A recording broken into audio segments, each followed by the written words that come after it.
So there's a deadly TikTok challenge that's going around, and it managed to take the life of a 13-year-old boy. This is absolutely insane. And of course, people are going to have the nerve to try and talk a lot of shit when it comes to this entire situation as a whole. And really, it's just sad. We're really going to try and make a whole entire mess out of a 13-year-old passing away from a benadryl challenge. Really, this benadryl challenge should have never been a thing. They want you to take 6 times the amount of a regular dosage of benadryl. Who in the I don't know why. No, there's no understanding this. This is just stupid. Like, completely stupid. And these same people that are trying to harp on this 13-year-old are no different. This guy is 13. A whole fucking child. And everyone is going to try and shit on a 13-year-old for doing this challenge? Really, man? That is fucking insane. You really can't make this. People are actually taking dosages of medicine for entertainment purposes, man. What? Oh my God. Did anyone actually think that someone was going to survive this? What is the point of this challenge? What is this challenge trying to prove? Is what I'm trying to understand. Are you trying to show how strong your body is by not letting that medicine knock you the fuck out? What is going on? And why is something like this even getting popular? Why are people spreading this shit? Everyone wants to shit on the 13-year-old in this situation. What about all these influencers that keep on trying to push the fucking challenge? Of course, no influencer has to be anybody's parent. Not at all in the slightest. But to think that people would let a challenge like this even reach some type of popularity says enough in of itself. We're not going to act like this 13-year-old is the only one to fucking blame here. That kid was innocent, man. And that's the saddest part about it. A child would do something like this because they have dreams of going viral or they want some clout, man. Because that's the dream for young children now. They want to be like these influencers. They want to be like these cool people who make these trends. They're not really cool, but that's besides the point. It's unbelievable to think people would actually just try and be like, oh, well, the 13-year-old did the challenge. He's stupid and he should have expected that to happen. Anyone approaching this situation with that kind of perspective and mentality needs to get their fucking ass beat. Everyone in the room watching the video at 13 years old wasn't the sharpest tool in the shed, and I guarantee that. And besides, these people, like I said before, are on a different culture, and they want to try anything that they can in order to get popular. Because that is what they value more than anything else. And does that make the situation better? God, no. Hell no, it doesn't make it better. But what I'm saying is, people need to be a little bit more open in trying to understand why a 13-year-old would do something like this and understand what makes the trends on social media so dangerous. Because it's like this. They see maybe 10, 20 challenges of people doing this benadryl shit, right? And then they think, oh, the benadryl challenge didn't hurt them, so I'll be okay if I do it. And when that's anything further from the truth, it's already too late. And I bet you, people that are doing this benadryl challenge, I can guarantee you, some of them might even be faking that shit and putting pink sauce inside of their benadryl canisters instead. That's the scary thing about the perspective on the internet right there. A challenge can go viral and someone can pretend like they're actually partaking in a challenge when they're really not, and a child would be none the wiser and they'll be the one to actually do the challenge. That's just an example, but I don't really know what the case is when it comes to what inspired the action behind this child doing this. But what we do know is that his friends were filming the entire situation, and then he began to break out in a seizure in front of all of them. A 13-year-old. Imagine how traumatic it was for all of them to be recording this and then watching all of the madness unfold. The worst part is, afterwards he had spent 6 days on a ventilator, but the medicine was just too much for him. And his father would literally say this, from everything that he learned about the situation.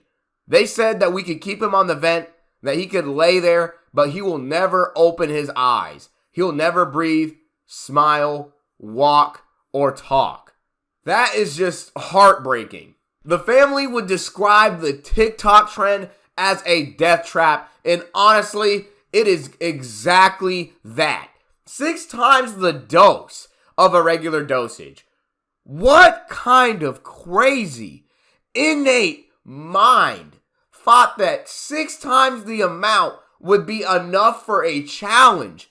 Maybe double the dosage, but 6? How could anyone get away with that? It's already hard enough taking 2 times the dosage of any medicine, but this amount is insane.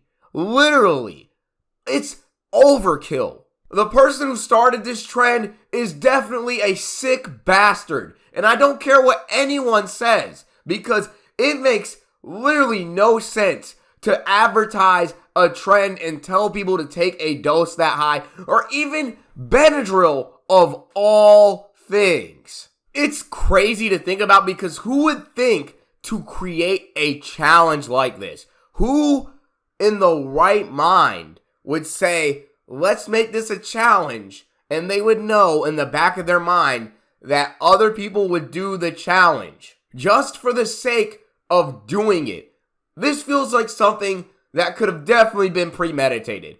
All the other people who probably did it, they might have not actually taken the benadryl, and I believe that wholeheartedly. Understanding where this entire trend comes from is everything. Like, what was the true nature behind this challenge? Because obviously it wasn't made to be a sincere challenge for children to do something positive. It's literally some kind of sick, twisted idea that some freak on the internet decided to make in an attempt to manipulate children.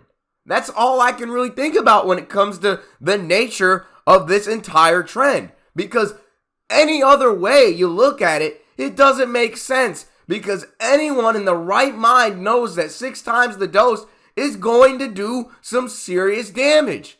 And knowing that, the last thing that this should be is a fucking challenge trend on TikTok. If it isn't people trying to insult a 13-year-old for trying to follow a trend, it's a sick-minded individual making challenges like this in the first place. I just don't know why people who would probably more than likely be over the age of 13, 15, people in their 20s. Those people, I could never understand why they would even partake in a challenge like this, because it literally doesn't make sense. I can understand a child, a very young teenager in the least, but an adult, no. And other adults taking place in these challenges, and I know that there are adults that are actually doing this, because, TikTok has a wide variety of people using the app. We've all seen it with our own eyes. There's definitely an older demographic that ends up using this app, and of course, they're going to be wise enough and smart enough not to actually do the challenge. And really, at the end of the day, to me, it's really speaking to me more and more how little children should not be able to have phones at such a young age. I don't care what anyone thinks. It's really just a recipe of disaster, because you have nothing but multiple influences affecting your children and outside sources that you don't know that are actually existing at that very moment, affecting your child's life. If it isn't TikTok being a gateway to softcore porn, it's TikTok making your children end up doing some crazy shit that they shouldn't be doing, simply so that they could get more followers on TikTok. And even then, it even incentivizes the very fact that you would need more followers, because to even contact more people to be in public live streams on the app, you need to have at least a certain amount of followers just to contact people that you would probably want to talk to over the app. So if a child wants to talk to someone that they think is very cool on the app or someone that actually inspired them on TikTok, then they're going to have to clout chase, and it encourages that behavior. Even then, they shouldn't even be talking to a random person online on TikTok in the first place, but because it's such an easy gateway to find and follow trends and even make your own trend, it just kind of creates a cesspool of insanity where everyone's just thrown together in a giant mess, with everyone just screaming for each other's attention on the damn app. That's what this trend setting and riding behavior is all about, attention. And really, once you get it and it's gone, it's like nothing even happened. That is the most annoying and worst part about it. Because you got so many kids trying to get the same attention and they're probably not getting it someplace else. They just constantly end up looking for attention on this app, and it's just really sad. And I think it's a part of the awareness that parents are beginning to lack when it comes to their children and what they're doing on social media. But that's not to say that this is the case with this child in this situation, because obviously I don't know him, but I'm speaking in general. What I'm trying to make clear is that at the end of the day, it was literally just the influence of social media. And it just goes to show how powerful a simple post on an app can really be. It was powerful enough to have an innocent child lose his own life. Whether you love it or hate it, let me know what you guys think about TikTok down below. And honestly, do you think it should be banned? With that being said, this entire situation was nothing short of unfortunate.